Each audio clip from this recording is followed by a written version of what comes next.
একটা motherboard cafe. এখানে আজ আড্ডা দিচ্ছে মেমোরির রাজারা, আর তাদের মধ্যে সবচেয়ে দ্রুত র্যাম। বুঝলে ভাই রেজিস্টার, আমার রাজকীয় ব্যাপার। আমি যখন ডেটা নিয়ে দৌড়াই, সিপিইউ আমার প্রেমে পড়ে যায়। একদম ঠিক বস, আপনার স্পিডের কাছে তো সবাই শিশু। আমাদের এই মাদারবোর্ডে বস আপনার মতো বড় গুন্ডা আর আছে? এই যে আমাদের স্লো মোশন ভাই যে এসেছে। কি খবর ভার্চুয়াল মেমোরি, আজও কি সেই কচ্ছপের গতিতে ফাইল সরাচ্ছ? না ভাই, আমি তো শুধু ব্যাকআপ হিসেবে থাকি। তুমি তো আসলে হার্ড ড্রাইভের একটা সস্তা অংশ, নাম দিয়েছে আবার মেমোরি।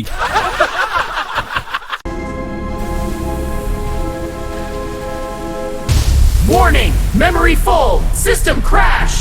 Imminent! ও খোদা, আমি তো আর পারছি না, আমার জায়গা শেষ। রেজিস্টার, একটু জায়গা দাও না। সরি বস, আমার তো ছোট ঘর, আমি শুধু হিসাব করতে পারি। আমার কাছে তো শুধু পড়ার পারমিশন আছে, রাখার জায়গা নেই। হার্ড ড্রাইভ ভাই, কিছু করো, সিস্টেম হ্যাং হয়ে যাবে তো। আমি তো অনেক দূরে আছি ভাই, আমার মেকানিক্যাল হাত দিয়ে এত দ্রুত তোমায় ধরতে পারবো না। আর ঠিক তখনই সিস্টেমের ভাগ্য ঝুলে আছে এক অজানা সিদ্ধান্তের উপর। র্যাম ভেঙে পড়ছে, সিস্টেম ভেঙে পড়ছে, আর ঠিক তখনই এগিয়ে এলো। ভয় পেও না র্যাম বন্ধু, তোমার যে ফাইলগুলো এখন কাজে লাগছে না সব আমাকে দিয়ে দাও, আমি ওগুলো আগলে রাখছি। কিন্তু তুমি তো অনেক স্লো, সিস্টেম ধীর হয়ে যাবে, সবাই তোমাকে দোষ দেবে। সিস্টেমটা বেঁচে থাকা জরুরি, তোমার ভেঙে পড়া চলবে না, দাও আমাকে ওগুলো। আর সেই মুহূর্তে সিস্টেম আবার সচল হলো।